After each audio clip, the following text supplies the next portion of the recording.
Welcome to Storytime at the Rubus, a weekly podcast about the Bonnaroo Music and Arts Festival. I am your host, Sharla. And hey, I'm Daniel, but you guys already knew that. Sharla, we are down to crunch time. There is just around 2 weeks to go. I think by the time that most people listen to this, it will be exactly 2 weeks if you're coming in on Tuesday, if you're a full sender. Are you ready, Daniel? Yes and no simultaneously. Oh my goodness. Same. We have pretty much everything loaded in the bus. We spent a couple hours getting things ready for our Totem Scholarship winners today. We got a ton of stuff for them from Academy and Target and Amazon. And not that they're sponsored. I don't care for big corporations or whatever. No. Nothing sponsored. Yeah, no. But that's where we did our shopping today. I think we only have to get easy ups for them, and then they're good to go. I just didn't like the prices on Amazon, and there was only 2 left over at Academy. Academy was wiped, our local Academy, I should say, was wiped out of easy ups, and we were like, is everyone in town going to Bonnaroo? I guess so. I mean, it was the $50 versions that are like 10 by 10. There was a lot of like the $80 versions that are around like, 14 by 14 or something like that. They were the 12 by 12s, and they were $100. But it did make me feel like, okay, is there a lot of people in Huntsville and Madison that's almost ready to roo as well? That was kind of weird. I was in there one time. This was like years ago, and I had on a tie-dye shirt, and some guy, he looks at me and he goes, "Oh, you going to Forest?" Oh gosh, around here? Yes. You never told me about that. I was like, no. Well, that's close. That's always the weekend after Roo. You know, I don't understand how some of these people do it, that do that back-to-back, go from Bonnaroo to Forest. I know Totem board member Shayna, who has been on the show, has done that, and I think is planning on doing that again. This year, yeah. I don't know how she does it. I can't do it. By the time Sunday rolls around, I'm a little tired, and then by the time we get the bus ready to go Monday morning, I'm out. This is not a joke. One time, me and Brooklyn both kind of like fell out. Not simultaneously, but like at different times. Like Sunday night, Monday morning, because we had just used the last of our energy. That might be because you are such like a athletic, active person. That might be something to put on your list to do, to see if you can do them back to back. Those, I don't know. Well, the off time is one thing. I don't know how people do that. Yeah, it's getting the time off work. You know, seriously though, I think if I really plotted it out and had some discipline about it, I probably could do it. Like, if I got back Monday afternoon from Roo and I'm like, okay, I'm not going to do anything this week. I'm just going to let my body reboot and really take care of myself and eat well, sleep well. I think I could turn around and do EF, the Forest the next weekend. Not that I'm going to do it because the time off of work is the thing. You're going to do the B2B, the butt to butt? Yes, but not that. I know there's some educators that'll do it, like during their summer break. They'll just go to festivals. Yeah, that's one great thing about being a teacher on different levels, whether it be elementary school, middle school, college, whatever. So you've got a little bit more time. Yeah, that's a good point.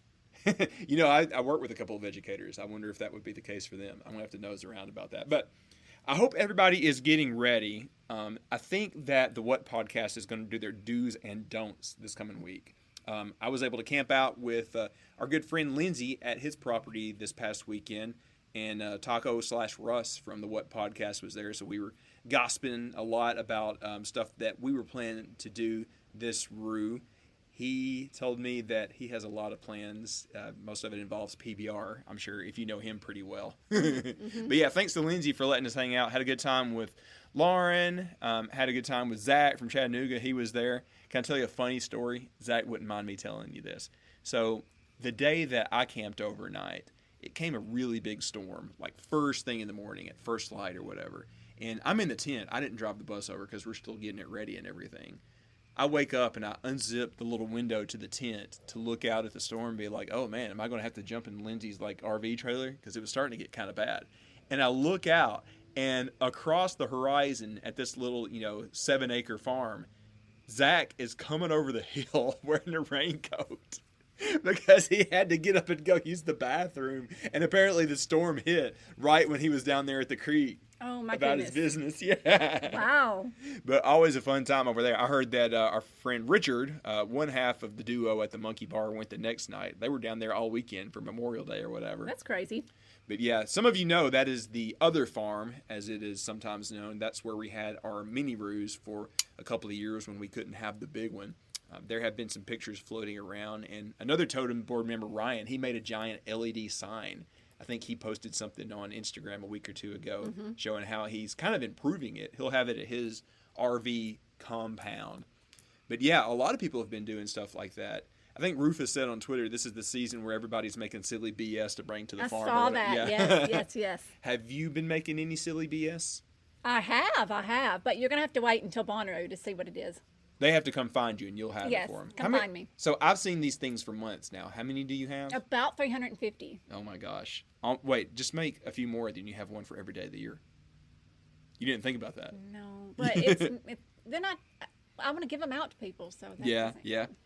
One thing that I did want to mention to everybody as we're getting super close is keep an eye out on the regular online haunts. So the Bonnaroo Reddit, Loophole to Reality, a couple of the different Discords, even InfoRoo.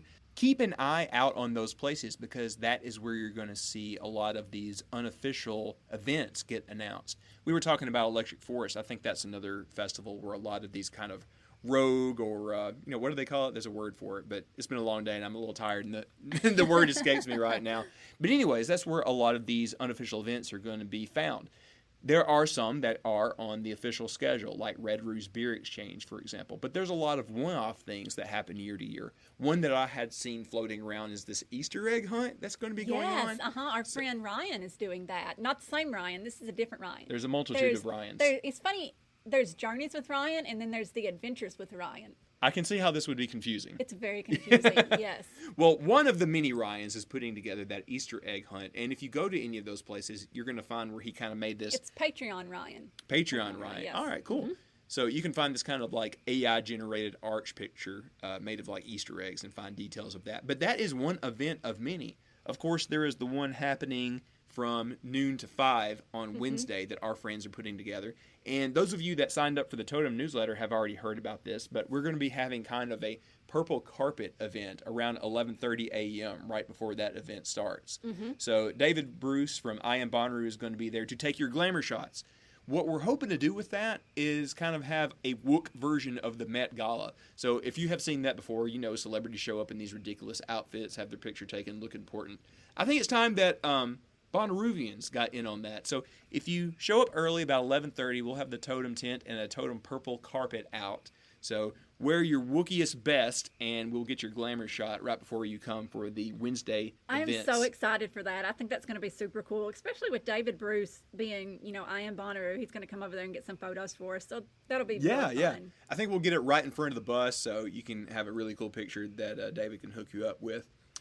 Anyways, a lot more things like this. Like I said, pay attention to the Bonnaroo Reddit, Loophole to Reality, the Festiverse Discord, a lot of different things like that. And Charlie, you're one of the Reddit mods, so make sure that we see all of that. Right, of course, absolutely. And there's so many cool things that happen in the group plaza. So just keep an eye out on Reddit. I know there's been several groups that have posted, their different parties and stuff. I know Supergroup always has a big party. Oh, yeah, they're one of the OGs. There was a group this year that posted, I think their name is The Goat Farm. They're going to have an event on Wednesday. I missed that. Yes, and they were, I don't know if this is their, like one of their first years or whatever, but they're going to have some really cool DJs and stuff playing on Wednesday. And throughout the week, actually, they had a multitude of events, which is really cool. And, we love to see that, because it reminds us of the Burning Man atmosphere a little bit. So just super cool stuff like that. So like Daniel said, just keep an eye out on Reddit, Loophole, and stuff. And also, not just for the community events, but when you keep an eye out on stuff like that and on the app, you're going to start to see these secret shows pop up. Oh, yeah, that's very true. So last year, I remember when we had the Cherub show over at Where in the Woods, it was literally when those two guys got on the boards, I saw a pop-up notification on the app. It was like, surprise, come to Where in the Woods, Cherub is here. So you never know when that's going to happen. And I know a lot of people are going to hear me say that or read something and say, like, well, I don't get signal. I think it's supposed to be better, and I think there will be more Wi-Fi in the camps this year. So ask around once you get there. Talk to a friend that may have access and just tell them, like, hey, I expect that there's going to be some stuff on the Bonnaroo app. Can you make sure you install that if they get a good signal? So if somebody in your crew has it, you'll be okay. You'll get the heads up. I never really had a problem with the app stuff coming through, so... Yeah, it seems to be low bandwidth, so you'll at least get the pop-up notification that maybe a show has changed, maybe if weather comes in or something like that. There's a number of different things that you want to make sure that you have the Root app installed for. Right. Something else I want to talk about is this whole Chappel Roan situation. So I think it has kind of come to a head in the past day or two, especially after photos and videos came out from her show at Boston Calling, which had a huge audience. You can see that, and you can tell that it is probably going to be chaos at this tent where she is currently scheduled to play. People have run into this situation before. T-Pain is at Witch this year because he was at a tent a couple of years ago, and that was a cluster. If you were at that Noah Khan show last year, you know how excruciatingly dense that was, full of people. And there was no screen last year either, so that didn't help things. This year there will be screens, and I know a lot of people have been tweeting at Bonnaroo or the festival or whoever saying like, hey, this probably should be moved. She has exploded in popularity. Clearly, she is way too big for a tent at this point. So I asked around this morning. Charlotte, I did this while I was taking a break running when I was like halfway done, by the way. I texted a few people that I knew would know about the situation, and I have to kind of protect their identities and not name any specific names on this, but I was able to talk with some people that really know what's going on. I thought you were going to say you did this while you were pooping. No. Okay, I'm not even going to edit that. That's kind of funny. No. When I went running this morning, I'm getting in rude shape. Ran 5 miles. Thank you. Anyways, again, I texted a number of people. So here is what I found out, and I'm going to kind of put this into 3 categories. I'm going to tell you what I know, what I have kind of figured out from what I know, and then what I can only speculate on. So here's what I know. Bonnaroo knows that this is going to be a tricky situation. They clearly know how big Chappel Roan has gotten in the past couple of months. Way bigger, way more popular than she was when she was signed, when her and her team signed a contract for her to play at Root. Those contract terms were based on those numbers as they were when she was signed. I don't know exactly when that was, but you would have to imagine it was probably around sometime last fall, right? Things are very different now. Everybody knows that. You saw the size of the crowd at Boston Calling. You can see her Spotify numbers and everything. After her tiny desk, her popularity has just skyrocketed. I was joking with some people today that, like, if you go see Chappel Roan at this tent, it's almost as if you went to go see that Lady Gaga show when there was like maybe 100 people there at Lollapalooza about 15 years ago. She really does seem like she could get to that point. It's wild. If Saturday Night Live was on, she would probably be booked to play it. I wouldn't be shocked if she played like their season premiere or something like that, Anyways, going back to what I do know, those contract terms probably are kind of set in stone. And I know that optics are everything for an up-and-coming artist. Exactly. So that's why you are seeing a video or photos of that crowd at Boston Calling, because that makes her look good. Her team knows that. So they want to make sure that they can get that same optics from Bonnaroo. They want a crowd. They want it to be overflowing.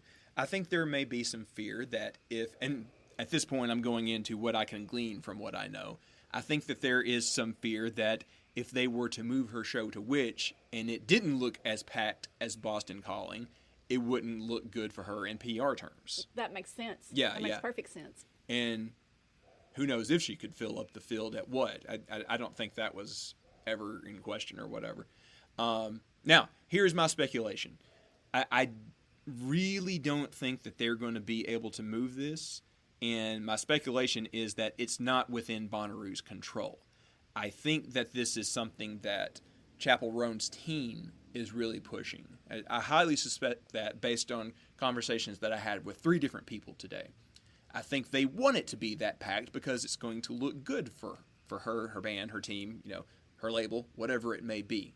That's just the business side of the music business. Like, I hate to say it and I hate to put it this way because I don't want to sound too cynical, but all of us in that crowd, if we choose to go to that show, will basically be props for those PR photos and videos, They want it to look packed. Now, I have a little bit of concern because I've heard from a number of people that people were passing out at Noah Khan last year because you get in that dense of a crowd and it's hard to get out if you need to get water or something like that.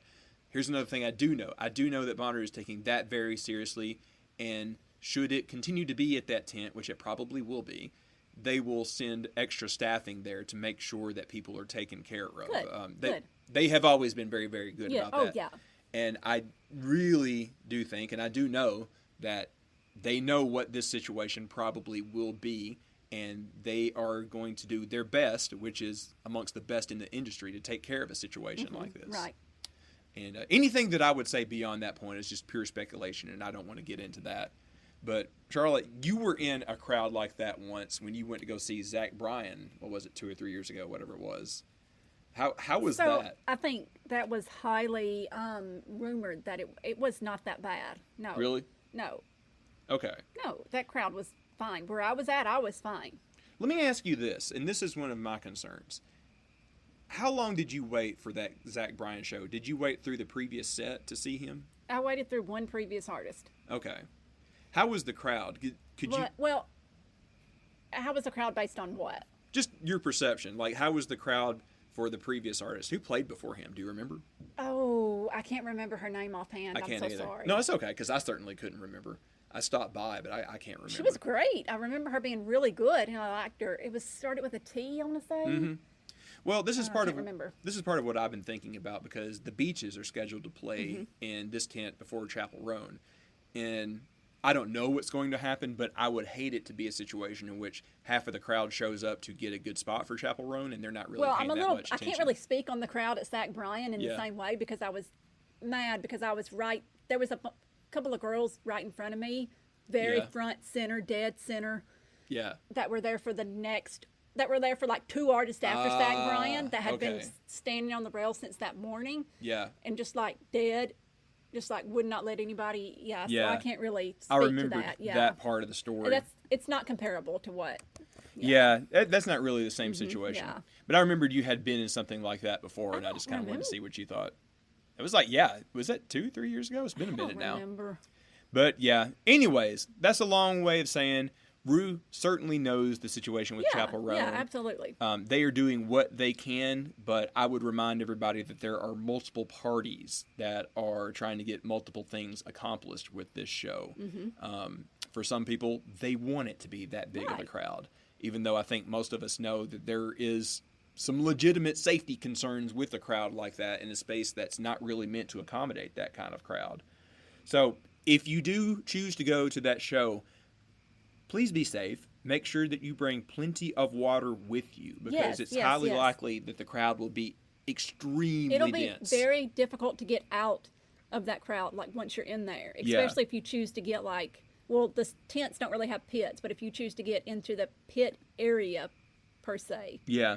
That would be the biggest reason that I think it would be a good idea to put Hurt Witch, just so there could be a pit that I think would help tremendously with that type of thing.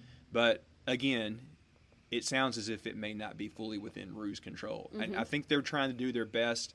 I hope everybody just keeps in mind that there are, like I said, multiple parties involved with this. Go to the bathroom before you go over there. Eat before you go over there. Do everything you need to do before you go over there. That show is going to be in the middle of the sun. If it's not a cloudy day, make sure you sunscreen up, because chances are you're not going to be within the shade of the tent, and you're going to get baked. Well, in more ways than one, I guess. So hot. Anyways, okay, enough about that. I know it was a big topic of conversation the past day or two, so we had to talk about it a little bit. So, me and 3 other people may not be there. We'll be at Charles Wesley Godwin. Yeah, I'm considering going to Chappel Roan. But okay, tell us about Charles Wesley Godwin. And you mentioned to me that there were a number of country artists on the lineup that you wanted to talk about. Yes, Daniel. So, we always have people on, or we've had a few people on, I should say, to talk about EDM on the lineup. Or we'll have people on to talk about the metal on this year's lineup, or et cetera and so forth. I don't know the genres, Surprise show from Metallica. No, not really. That would be cool, but that's not happening. Sorry. Well, I thought that I would talk about the country artist on the lineup. Okay, let's hear it. Obviously, I'm not talking about the bro country. I'm talking about the alt country that we have on this year's lineup. Oh, we're not getting Florida Georgia line? Indie country. No, we're not getting the denim country. Posty may sing a couple of country songs. We're not no. No. Okay. So I thought I would just kind of go through the lineup and go over some artists that I've really been enjoying. So on Thursday, one of the artists that I've really liked is Hans Williams. They are more folksy, really, than country, but just kind of like a really good folksy vibe. So check those out if you're really into, check them out if you're really into folk music. So on Friday, we've got Bonnie Light Horseman. Again, that's going to be more folk music right there. We've also got 49 Winchester, and those are probably going to be one of my top country picks for the whole weekend. I've been liking those guys. Yeah, in fact, 49 Winchester, probably my top pick for all of Bonnaroo. You know, I talked about going camping at Lindsay's place. He was kind of saying the same thing about them. Really? So, yeah, you'll have to go with him. Well, I think I mentioned them before. I think I mentioned them a few times on the podcast. You know, when I tried to look them up, like they don't have a Wikipedia, like I couldn't really find much about them, but they are like amazing. Like they've got some really good songs out there. Can I take a 1-minute detour? Sure. I love that because, listen, I'm not trying to knock anybody. This is more of a music business thing. But I get a little tired of seeing so many artists that clearly have a label push. Oh, yeah. Like a whole PR strategy behind it.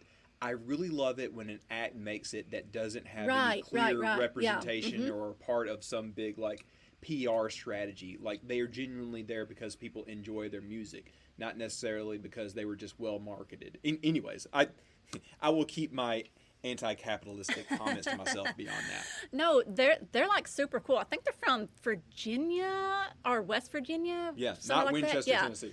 Yeah, you would think, we mentioned but that no, before, but they're really good, and they have more of that like 90s, early 2000s kind of Y2K country sound, but they're like indie alt country, you know.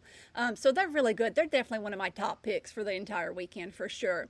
We've got Larkin Poe. That's a female country artist, and you know, honestly, I have to be honest. You know, she's been to Bonnaroo before, and you know, she's really popular, but you know, I've just never really gotten into her that much. She's really good, and her music is great. It's very, very, a lot of her songs, a lot of her top songs are really, really high energy, really great. I just can't get into it. I don't know what it is. She reminds me a lot of Miranda Lambert mixed with a Natalie Maines kind of vibe, mixed with a little bit of that rugged Carrie Underwood, like slash your tires, slash your seats kind of thing. I mean, she's really great. I just can't get into it for some reason. But if you like that, if you want to hear like a more high energy, rugged country, definitely check out Larkin Poe for sure. And then who else? Let's see on here. I don't want to leave anyone out. Crow Boys. I haven't listened to that one at all. Okay, well, they're on the Who stage. Okay. Crow Boys is more of a folksy kind of thing. So again, if you like Crow Boys, definitely check them out. And I did forget to mention back on Thursday, there is a band called Happy Landing. You should definitely check out Happy Landing, Daniel. I should? Yes. So Happy Landing, I found them because they posted on Reddit, and they're like, oh, we're on the Who stage. I think they're on the Who stage. I love it when that happens, too. Yeah, it's super cool. They posted on the Reddit, and they didn't have but just a few songs on Spotify, but they seem to be kind of popular, kind of popping off there, and it is it's a band with male and female members in it, so they're just really have a really good folk sound. And you know who they remind me of, who their music sounds just like?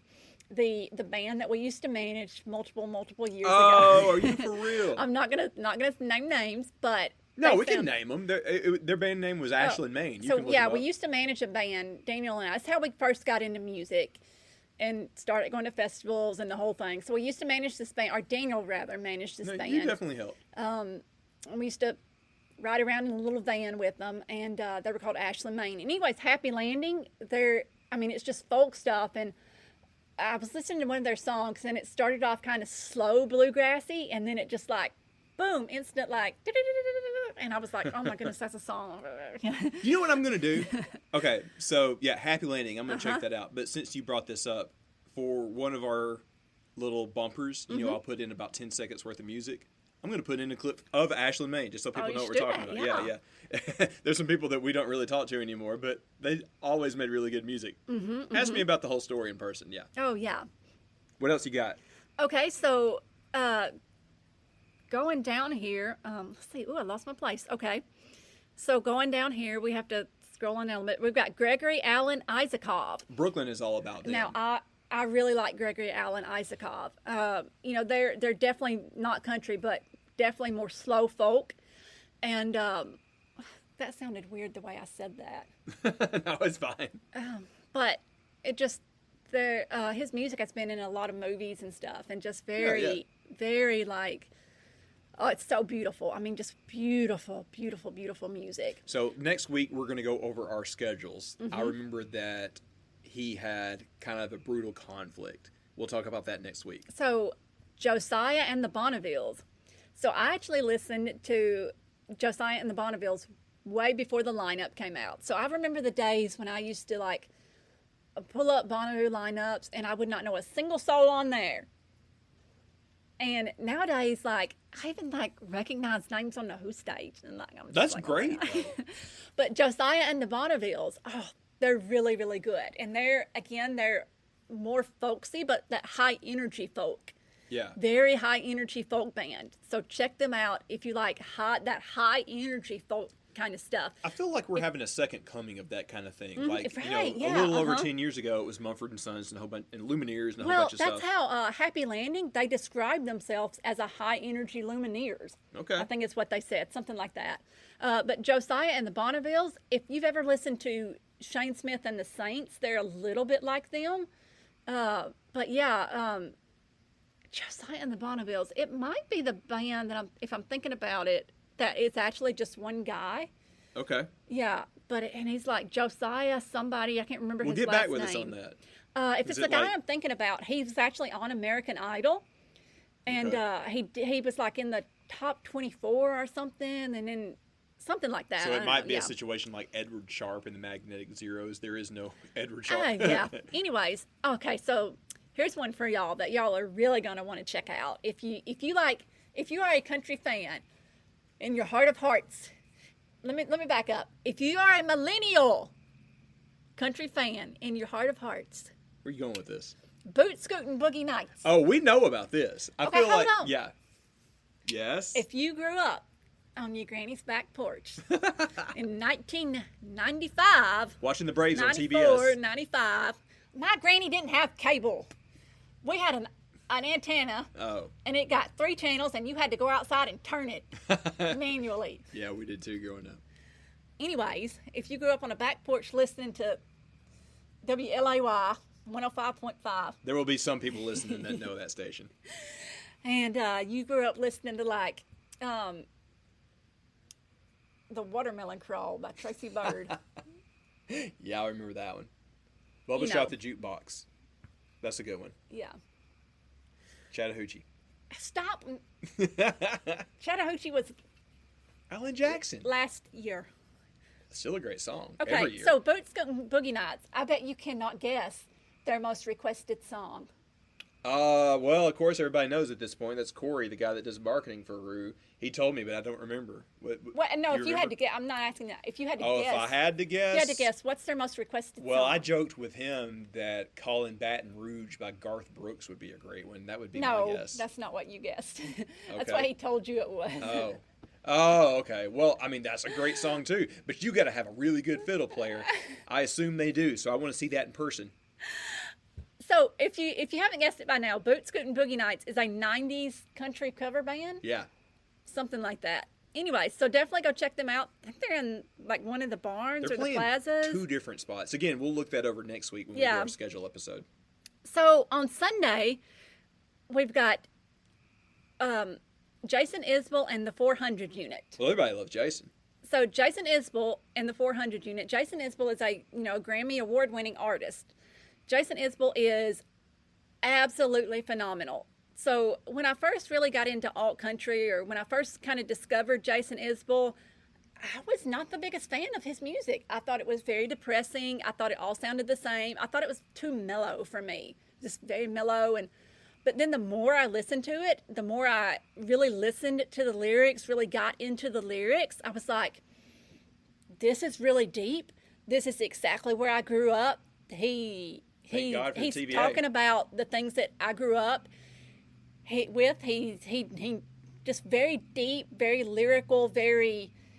it's not a romanticized version of the South. It's a real version of the South. Like gritty, Sheffield, Alabama kind of gritty, if you know that town. Right, exactly. Just very, very, very amazing artist. Definitely check out Jason Isbell. I mean, if you don't know anything about Jason Isbell, I mean, there's so many good places to get started. I mean, I would go back and listen to some of his older stuff, some of his stuff that even he did with Drive-By Truckers. I mean, just amazing. I think one of the best songs, one of his best newer songs that you can check out is definitely Cast Iron Skillet. I would definitely recommend that, even if you want to start with his new stuff. Was that on the new album, Weather Vanes? Because I listened to that whole thing once. I think so, yeah. That was really great, yeah. But yeah. I think you're right. Just so good, so good.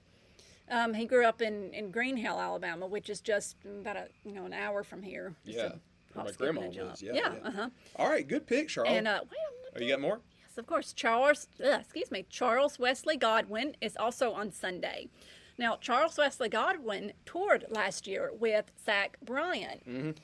Mm-hmm. Charles Wesley Godwin has so many good songs. I mean, he's just an amazing, amazing artist, and you should definitely check him out. His music is not like Zach Bryan's at all, I don't think, but he's got some really good songs. I would start with Hardwood Floors, but it's so much more than that. But Hardwood Floors is one of my favorite of his songs. I mean, just really, really, really good right there.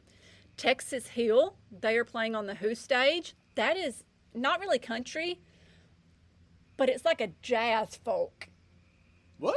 Okay. Yes. I'll listen to that. Yeah, definitely check that out. It's like a jazz folk. All right. Yeah, really, really good. And I'm sure there's some that I left off. I'm definitely sure that there's some I left off. But definitely that's my recommendations for alt country and folk at Bonnaroo. Well, look, just go to one of those boot scooting boogie nights and go ask Corey, because he clearly knows his country music and he helps put the festival together so he can point you in some good directions. Just tell him we sent you. Go bug him. Yeah. Big dude. I think he's their singer, right? I haven't actually seen him live yet. I don't think so. Well, they're playing twice at Rue, and then we'll have him here in Huntsville later in the summer too. So we will see them. He probably just gets up there and plays the triangle. No, it's like there's like a guy that's wearing the washboard over his shoulders. No, stop. Look, no. What I'm going to request from them is, the Man of Constant Sorrow. You put a meme out about that. Oh, it was we did put some memes out about that. Yeah. So that's like a great reaction if you go to like Super Jam and a surprise band comes out and it's like, hot damn, it's the Soggy Bottom Boys. Stop. That's exactly how it is at Rue. All right. Thank you, Sharla. Tremendous picks. Those are acts that are definitely outside of my zone. Not that I dislike it. It just isn't what I seek out. So I'm glad that we are kind of each other's yin and yang on musical choices. Forgot one. She forgot one. On Saturday, Tanner Usray. Oh, yeah. I'm not sure how to pronounce his last name. I do apologize. Tanner Usray. Yeah. Usry. Really, really, really good. He's got a song called Beautiful Lies. So good, so good, so good. I haven't really dug deep into his whole discography, but Beautiful Lies, such a good song. All right. I think I had that one come up for me, too. Good pick, Charlotte. These are definitely in my blind spot, so I'm glad that you're here to tell me about them. All right, Charlotte. We talked earlier in the episode about some of our totem business. So you have recently, finally, revamped our Patreon page. I did, and I did a post, which actually should have went out to everyone, and everyone should have gotten a copy of our newsletter if you had not already signed up to get a copy of it. Yeah, and she's been working hard on all these things, so please go take a look at what Charlotte has been working on. Charlotte, do you want to list off the names? Sure, of course. Go for it. Oh, excuse me. We've got Zach and Jeremy, Amber, Andrea, JB, Sam, Austin, Madeline, James, Chelsea, a.k.a. Hygiene Queen, Ryan, Chris and Shy, Skylar, Dan, Ernst, Bill, Harris, Keith, Casey, Dave, Amanda, Aaron, Nick, Maddie, McFerg, Bruce, Kent, Randy, Eric and Ben, Evan, Jay, Chloe, and Sean. Hey, real quick, I want to give a shout out to Eric. Him and his son ran the Cotton Row 10K here in Huntsville this morning. We're recording this on Memorial Day. Eric did not want to talk about his time, but that's just impressive that he did it. Right. I'm impressed by that. Yeah, and his son runs track, so I'm sure that he probably smoked. Yeah. He absolutely smoked him this morning. But again, thank you to everyone. So that has, as of today, bought all of the camping supplies for our Totem Scholarship winners. So we have each of them kind of like a whole setup. Last thing that we got to get is the easy ups. We'll get that this week. But they have tents. They have, basically everything that you need at a campsite. And that's thanks to you. That was as a part of our scholarship program. Yes, so, I just wanted to interject and say thank you so much to everyone. We could not have made Totem without you. We were joking and we're saying, oh, they're not sponsored by Amazon or Academy. No, they're sponsored by all of you, literally. It's like we were watching those old PBS shows back in the day, made possible by viewers like you, and you're like, me? Oh my God, yeah. But seriously, thank you guys so much. I cannot wait to see you guys. You're more than welcome to come to the bus at any time. Yes. Please come. We can't wait to host you at our Wednesday party, and please come and meet our scholarship recipients. Yeah, Tuesday or Wednesday would be the best day to come catch us if you want to come by.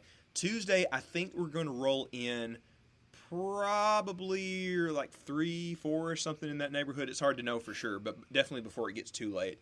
And then we will probably be staying at the bus just about all day Wednesday. We'll probably head out and go to Where in the Woods after all of the stuff in group is over, about 5 or 6 o'clock. But anytime before then, we will probably be there hanging around at the bus or our group. So come track us down. We'd love to see you. Come inside the bus.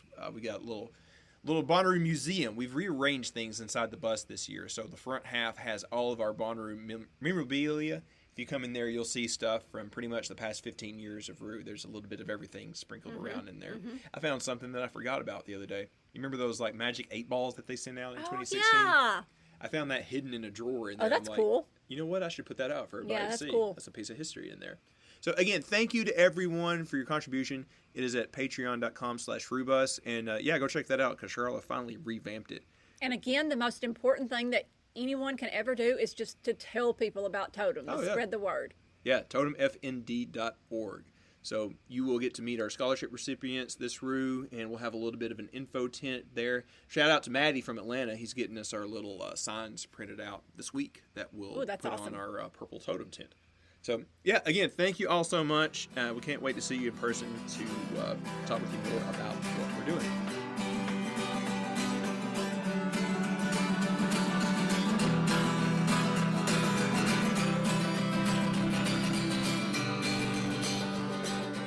Okay, Sharla, so one last thing that I want to do in the back half of this episode is talk with people about what to expect coming in here in about 2 weeks. So those of you that have been going for years, a lot of this is going to be old stuff to you. So this is kind of targeted towards newbies or people who haven't been in a couple of years. Sure. But if you want to hang on with us, maybe you can tell us about stuff that we might have forgotten. So let's talk about entry, first of all. Coming in on Tuesday, Wednesday, or Thursday, right, Sharla? Yes. So did you see where they changed the entry on Tuesday to noon? It's been 8 a.m. the past couple of years, and they changed it to noon. I suspect it may be earlier than noon, to be honest. Because they literally announced it as noon. Why do you think that? They always open the gate earlier than has been announced. I'm not saying that will be the case this year, but literally every year that I can remember, the gate is opened earlier than had been previously announced. So why did they change it to noon? Noon. Oh, I don't really know about that. I do know that a lot of things get put up at the last minute, so maybe they're just anticipating that they might need some more time for setup in Outeroo or something like that.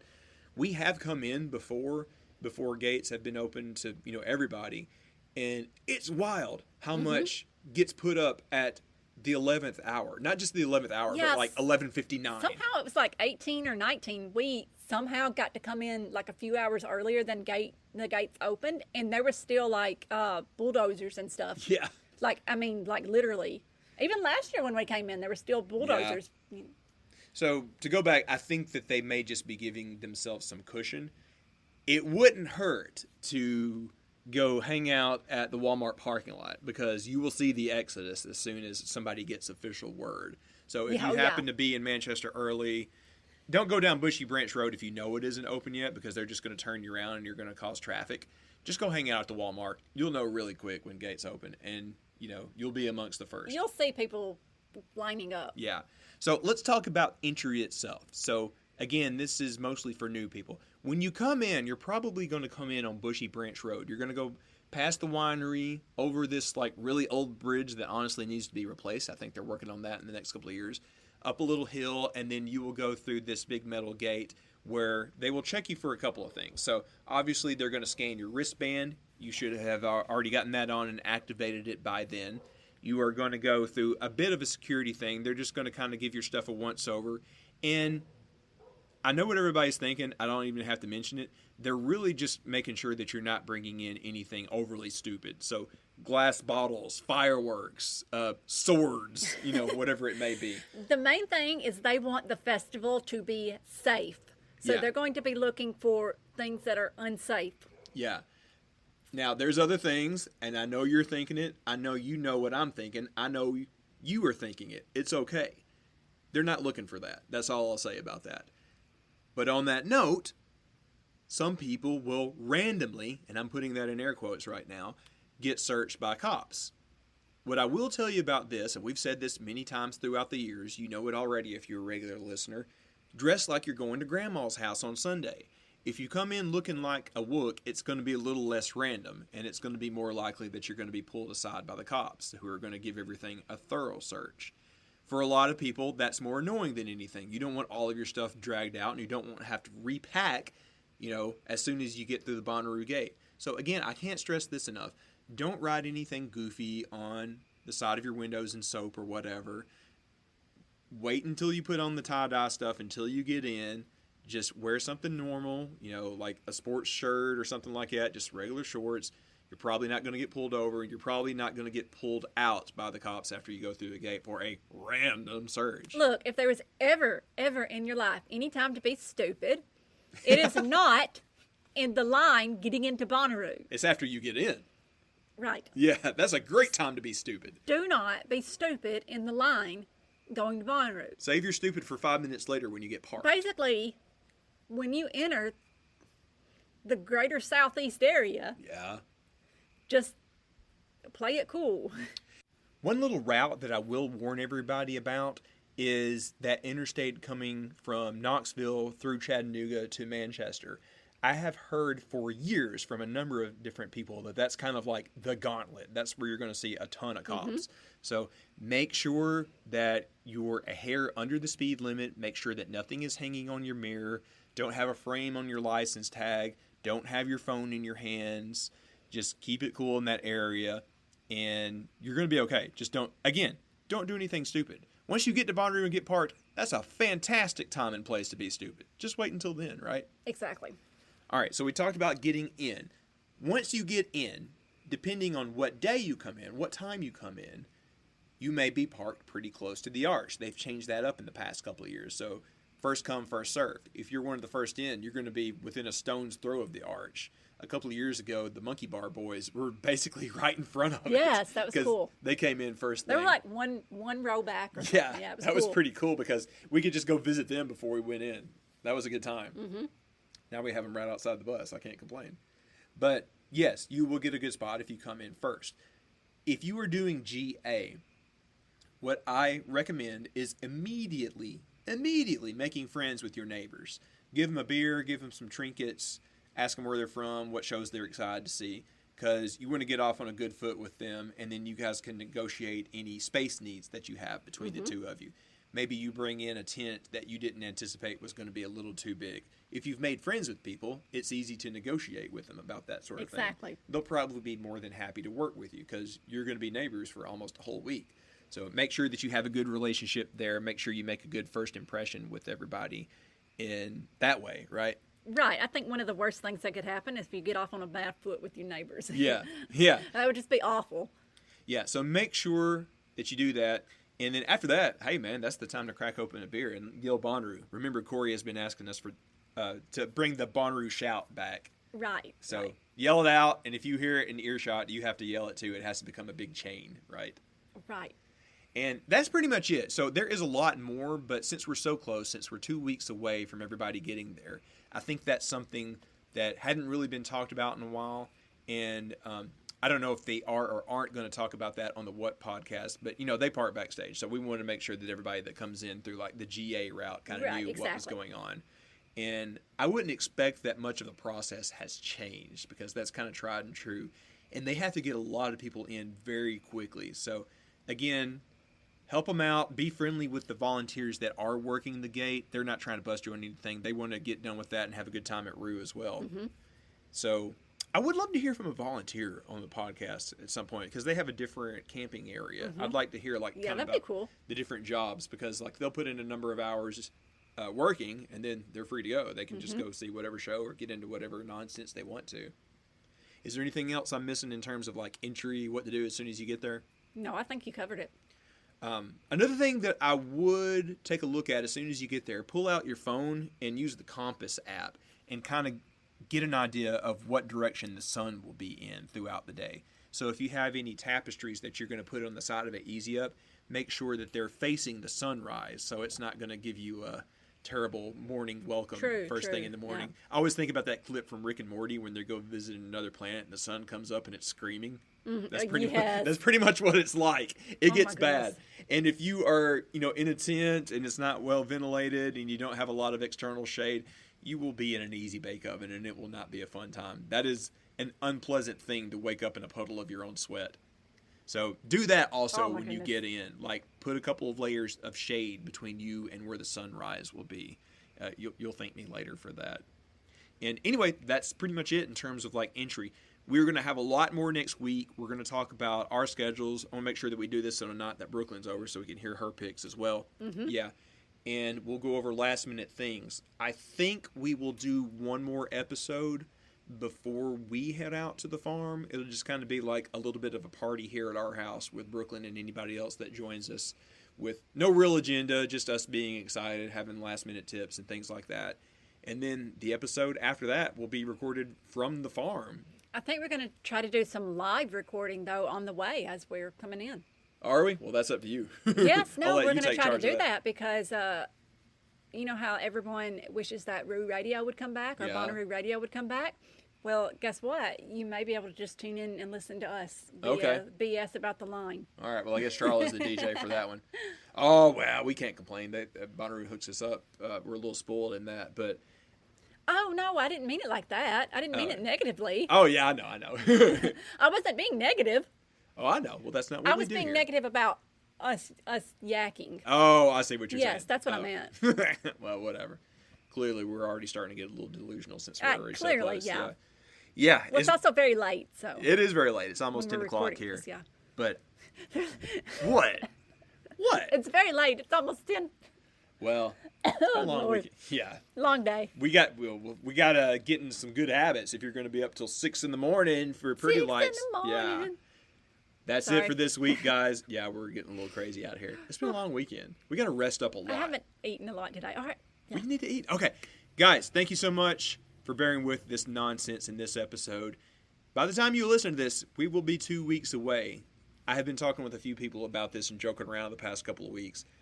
Y'all, this is for real. We work our tails off, and I don't mean me and Sharla. I mean all of us. Yes. 80,000 of us that go every year. We work our tails off in so many different jobs. We put up with a lot of BS in our daily lives trying to work our way through this. And this is one of the big things that each of us have as a goal, to get to all the craziness of Rue, to just leave everything behind. We have worked hard. We are almost there. We have earned this. So I want you to make sure that you are going to have the time of your life here in just 2 weeks. The time is almost here. We are so close. But anyways, we'll talk more with you guys next week. Until then, get out there and radiate positivity. Bye. See you soon.